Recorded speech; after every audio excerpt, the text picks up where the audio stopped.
নমস্কার এবং শুভ সন্ধ্যা জানাই সকলকে। আজ সোমবার, যথারীতি আমরা বিনিয়োগে বসতে লক্ষ্যের একটি নতুন পর্ব নিয়ে ফিরে এসেছি। আজকে আমাদের আলোচনার বিষয়বস্তু হলো সন্তানের ভবিষ্যৎ। খুব গুরুতর বিষয়, এটা নিয়ে কোনো সন্দেহ নেই।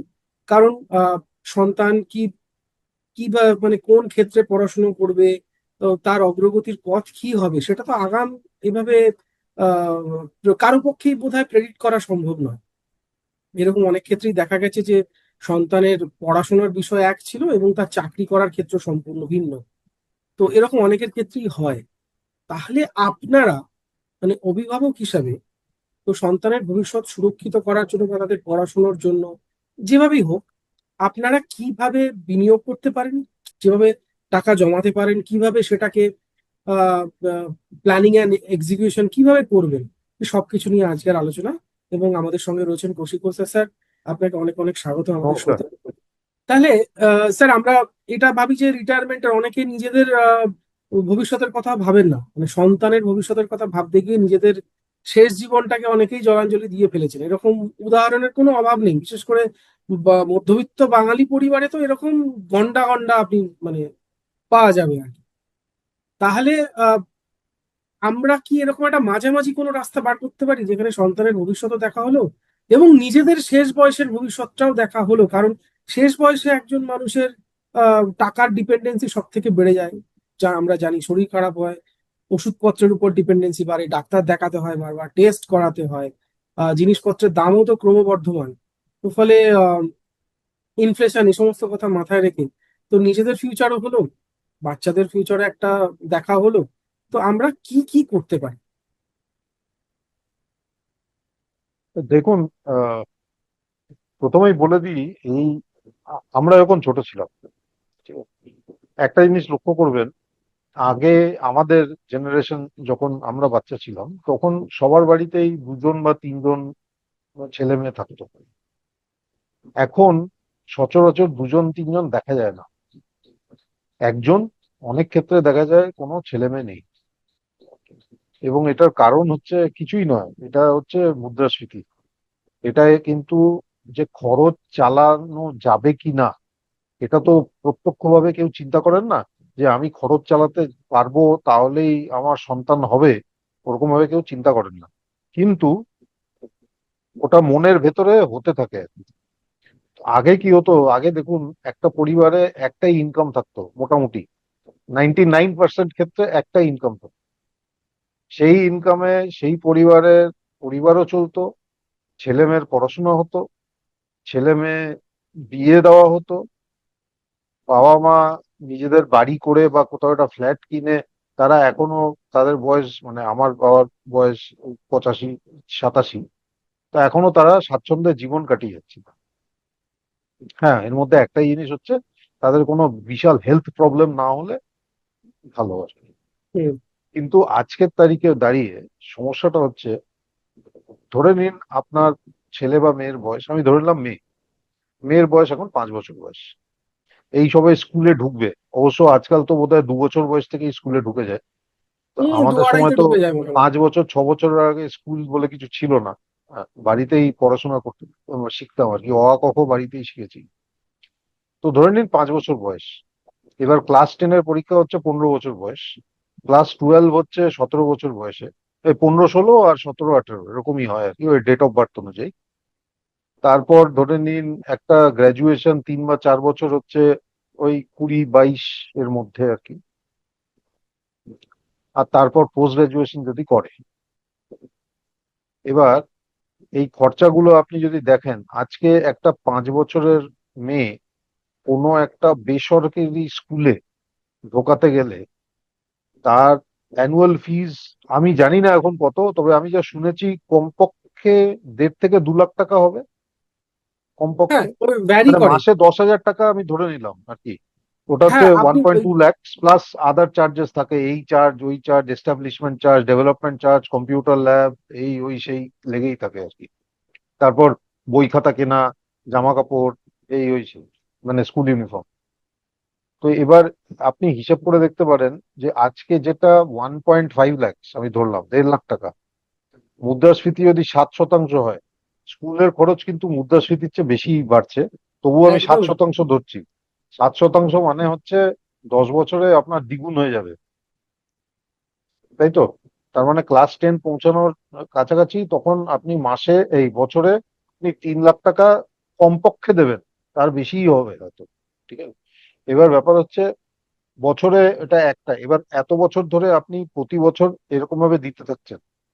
এক, দ্বিতীয় হচ্ছে আপনি ধরে নিলাম 11-12ও সেই একই খরচার ইয়েতে চলছে।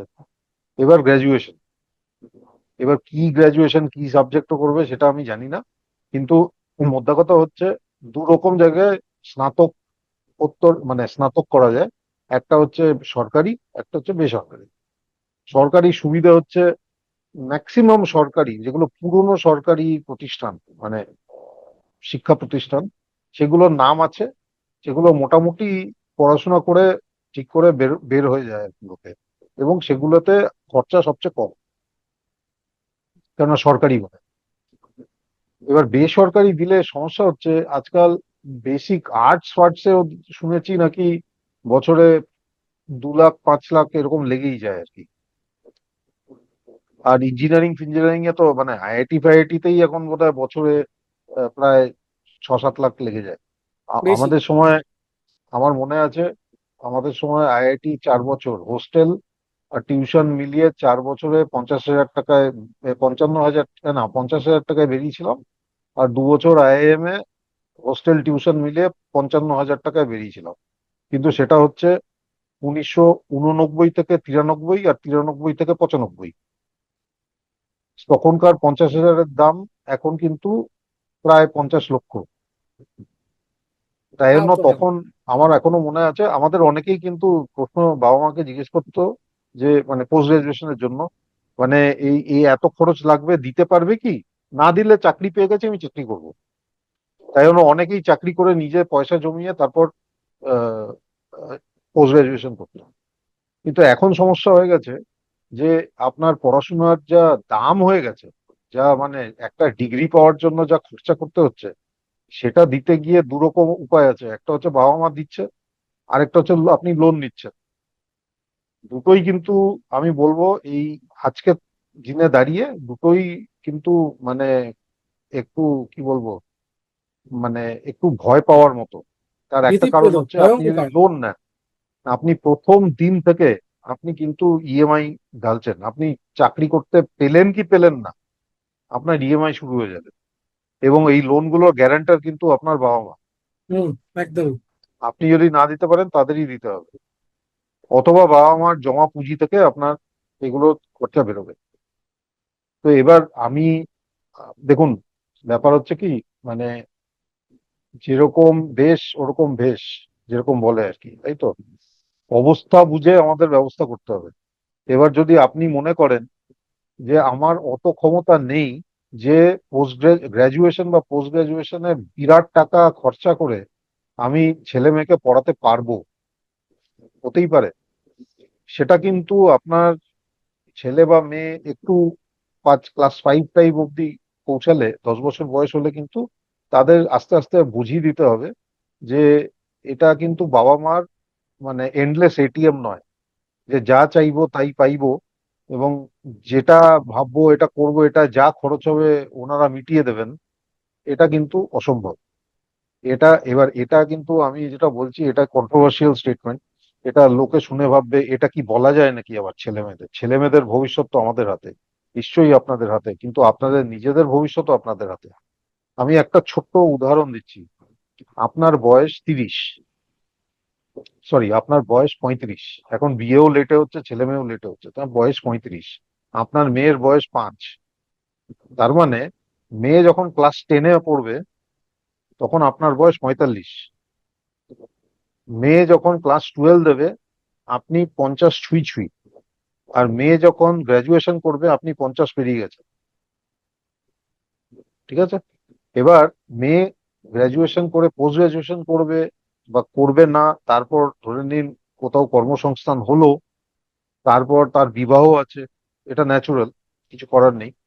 এবার আজকের তারিখে বসে বিবাহ, বিলাসবহুল বিবাহ সবাই চায়, আমি তো দেখি পেছনে লোন ফোন নিয়ে বিবাহ করছে, মানে এরকম অবস্থা।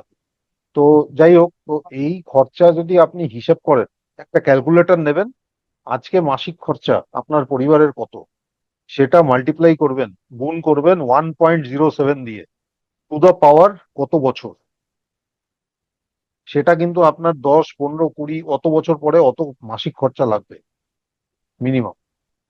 তাই আপনাকে দুটো জিনিস দেখতে হবে, আপনার সামর্থ্যর বাইরে আপনি নিশ্চয়ই যেতে পারেন, সবাই চেষ্টা করে সামর্থ্যর বাইরে আমরা কাজ করব।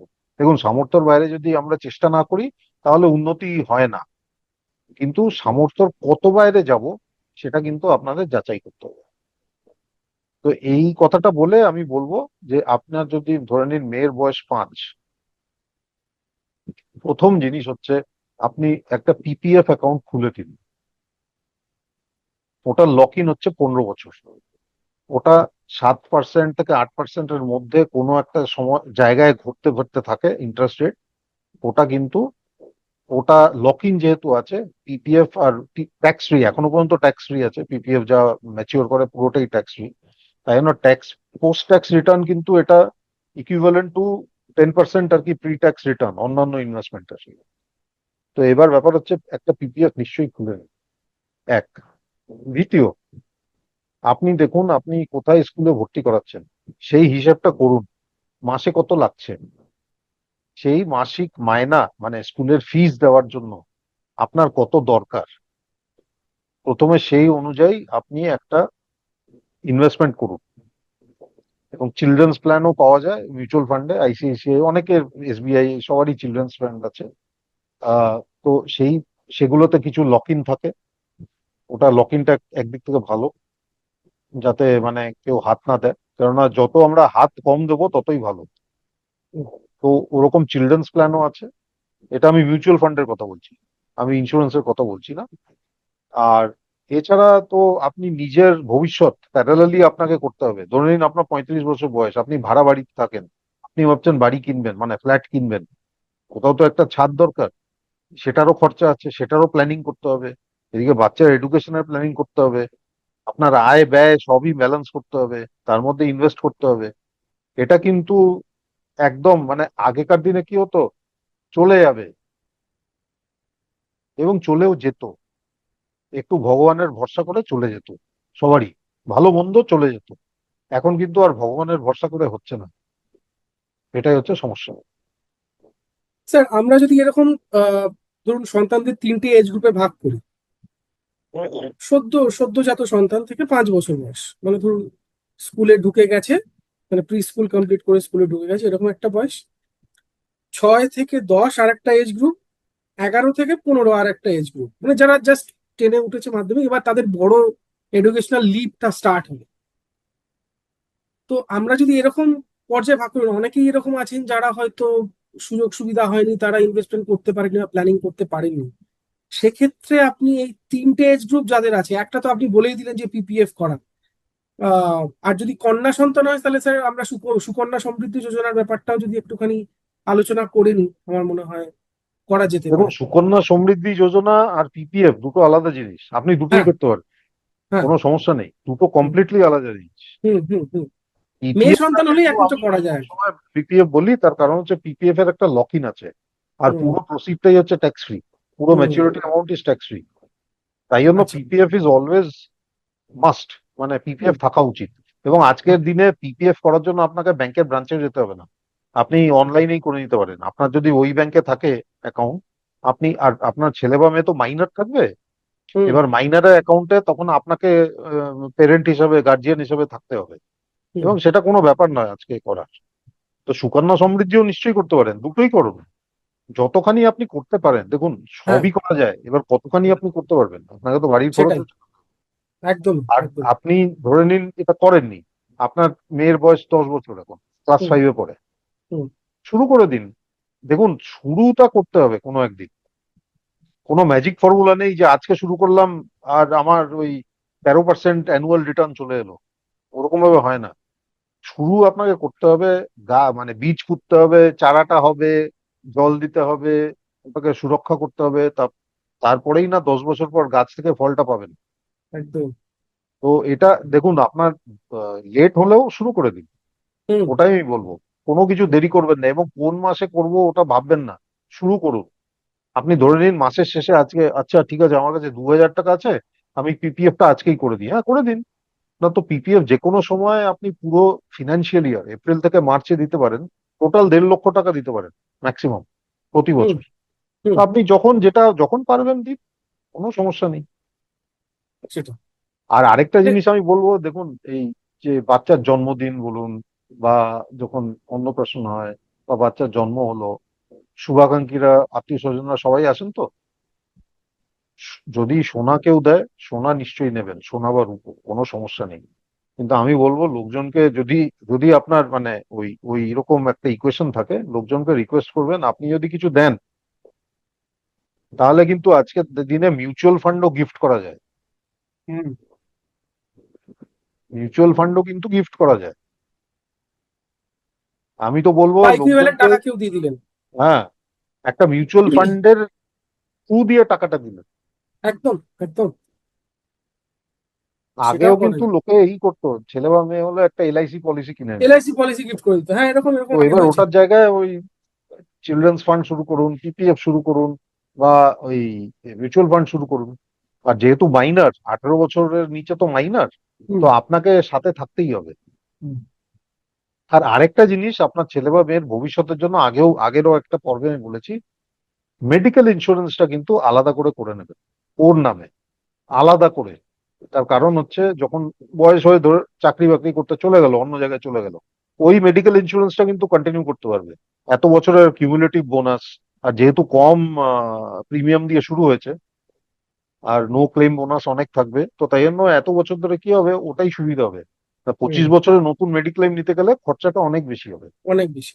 এবার ধরুন আমরা যদি একটুখানি বড় এজ গ্রুপে চলে যাই, ধরুন 13-14 বছর বয়স বা 15 বছর, টেনে উঠবে, নাইনে পড়ছে বা এইটে পড়ছে, তো তারা কি করতে পারে? তারা তাদের সন্তানের জন্য কি করতে পারে?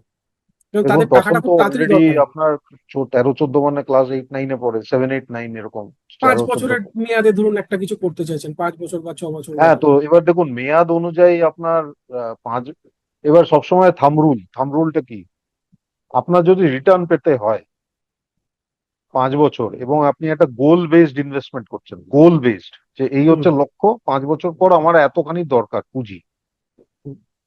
তাহলে কিন্তু মনে রাখবেন একটাই কথা, ইকুইটি কিন্তু এটার একদম স্ট্রেট ফরওয়ার্ড উত্তর নয়। হুম। তার কারণ হচ্ছে ইকুইটি রিস্ক থাকে সবসময়, তাই জন্য একটু কেয়ারফুলি এটা ভাবতে হয়। ওই সময় ধরে নিন আপনার মনে হলো আপনার রিস্ক নেওয়ার ক্ষমতা অত নেই, আপনি বরঞ্চ এফডি করে দিন, বা ওই লিকুইড ফান্ড বা হাইব্রিড ফান্ডে রেখে দিন। হুম। যদি মনে হয় কিছু রিস্ক নেওয়ার আছে, তখন আপনি ইকুইটি ফান্ডে দিতে পারেন। কিন্তু মনে রাখবেন 5 বছরের কমে কিন্তু কোনো রিটার্ন আপনি আশা করবেন না ইকুইটি। আশা করতে পারেন না, এই একদম। দেখুন না, এখন যা চলছে, 20 মাস 21 মাস হতে চললো এখন, কোনো রিটার্নই নেই, না। তাই তো? হুম। এটা আগের পর্বেই তো দেখিয়েছি, সাত হুম। বছর ধরে কোনো রিটার্ন ছিল না, 2007 থেকে 14। 7 থেকে 14 পর্যন্ত, একদম। তো এটা যে কত বছর চলতে পারে তার কোনো কেউ বলতে পারে না, একদম। তাই না? তো তাই জন্য গোল বেসড ইনভেস্টমেন্ট সবসময় আপনি আপনার ফিনান্সিয়াল অ্যাডভাইজার বা মিউচুয়াল ফান্ড ডিস্ট্রিবিউটরের সাথে কথা বলে আপনি দেখবেন আপনার রিস্ক প্রোফাইল অনুযায়ী কোথায় ইনভেস্ট করতে পারেন। একটা পার্ট আপনার সবসময় ফিক্সড ডিপোজিট ধরুন, বা ডেট ফান্ডে, মানি মার্কেট, লিকুইড ফান্ডে থাকা উচিত সবসময়, কারণ ওটা একটা গ্যারান্টিড বাড়তে থাকে। হুম। আর যেহেতু 5 বছরের মেয়াদ, আপনি পিপিএফ করলে 5 বছরের মধ্যে পার্শিয়াল উইথড্রল করতে পারেন, হুম। সেটা অ্যালাউ, আপ টু 25% অ্যালাউ, সেটা করতে পারেন। বেশ। তাহলে মোটামুটি গোল বেসড, দেখুন গোল হুম। বেসড হচ্ছে যত লম্বা মেয়াদের গোল, তত আপনার কাছে ফ্লেক্সিবিলিটিটা বেশি।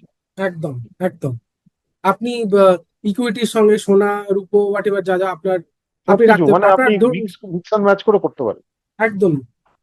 যার সন্তান সদ্যজাত সন্তানের জন্য যিনি করবেন বলে ভাবছেন, তিনি সম্পূর্ণ ইকুইটিতেও চলে যেতে পারেন, কারণ দেখুন তার কাছে আগেকার স্ফিয়ার দিনে রয়েছে কি ছিল, 15-16 বছরের। আমি আবার কিন্তু রিপিট করছি, হুম। আগেকার দিনের জীবন, আমি আগেকার মানে আমার বয়স 55, আমি আচ্ছা, 55, উনিশশো হ্যাঁ, একাত্তরের আগেকার কথা দিন। বলছি।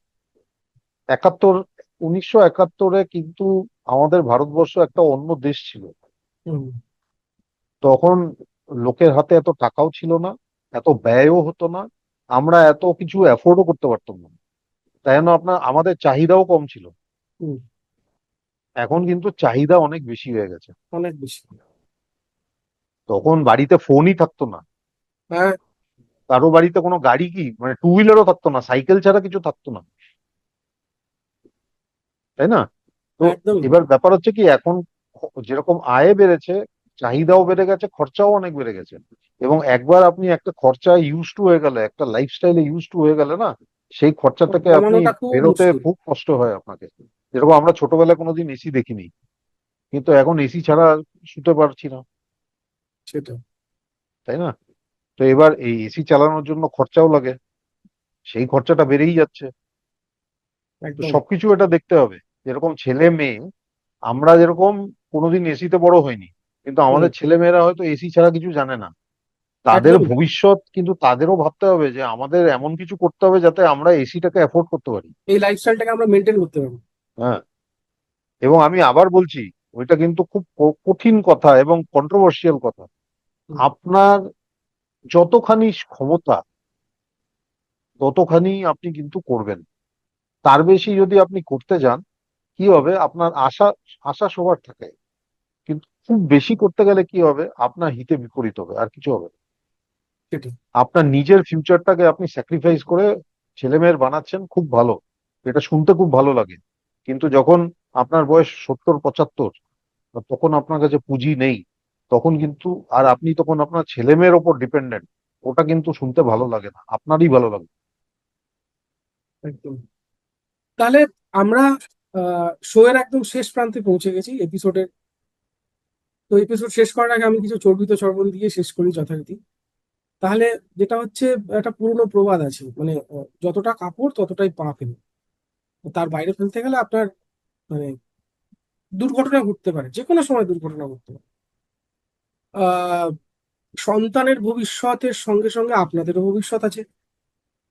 আপনারা সেটাকে কিভাবে দেখছেন তার উপর নির্ভর করবে আপনারা ভবিষ্যতে কেমন থাকবেন। আহ এটা শুনতে খুব খারাপ লাগে, আমাদের ভারতীয় সংস্কৃতিতে বা উপমহাদেশীয় সংস্কৃতিতে, যে বাবা মা সন্তানের দায়িত্ব নিচ্ছে, একটা সময় সন্তান বাবা মার দায়িত্ব নেবে। তার কোনো গ্যারেন্টি আছে? কেউ কোর্ট পেপারে লিখে সাইন করে জাজের কাছ থেকে এফিডেভিট করিয়ে নিয়ে আসে? হয় না তো সেটা। তো আপনার সন্তান হতেই পারে আপনার দায়িত্ব নিল, খুব খুব ভালো কথা, সেটা নাও নিতে পারে, তারা বাইরে কোথাও চলে যেতে পারে। তা শুধুমাত্র টাকা কিন্তু আপনাকে আহ, উম, ভালো রাখতে পারবে বলে তো আমার মনে হয় না। টাকার একটা ভালো পরিমাণ হতে হবে, এবং একই সঙ্গে দেখাশোনা করার লোকও চাই। ফলে নিজেদের ভবিষ্যৎটা যদি এবার, এবার অনেকেই বলবেন যে কেন সন্তান নেবে না? আরে সেটা তো আপনাদের হাইপোথেটিক্যাল কথা বলছেন, এটা তো সব ক্ষেত্রে নাও হতে পারে। আর দ্বিতীয়ত, আপনারা এটা বিবেচনা করে দেখবেন একবার, যে সারা জীবন আপনারা নিজেরা উপার্জন করে এসেছেন, স্বনির্ভর হয়ে বেঁচে থেকেছেন, এবং কারো কাছে কোনোদিন হাত পাততে হয়নি। সেই ব্যক্তি শেষ বয়সে যখন নিজেদের সামান্য একটা কোনো স্বাদ আহ্লাদের জন্য, আমি ধরলাম একদিন পায়েস খেতে ইচ্ছে করছে, সেই খরচটুকু হয়তো ভবিষ্যতে আপনাদের পকেটের উপর অতিরিক্ত চাপ ফেলবে। তার জন্য যখন কারো কাছে হাত পাততে হবে না, তখন সেটা আত্মমর্যাদার পক্ষে ভীষণভাবে, মানে কি বলবো, আত্মগ্লানির একটা মানে মারাত্মক কালো সমুদ্র ডুবে যাবে।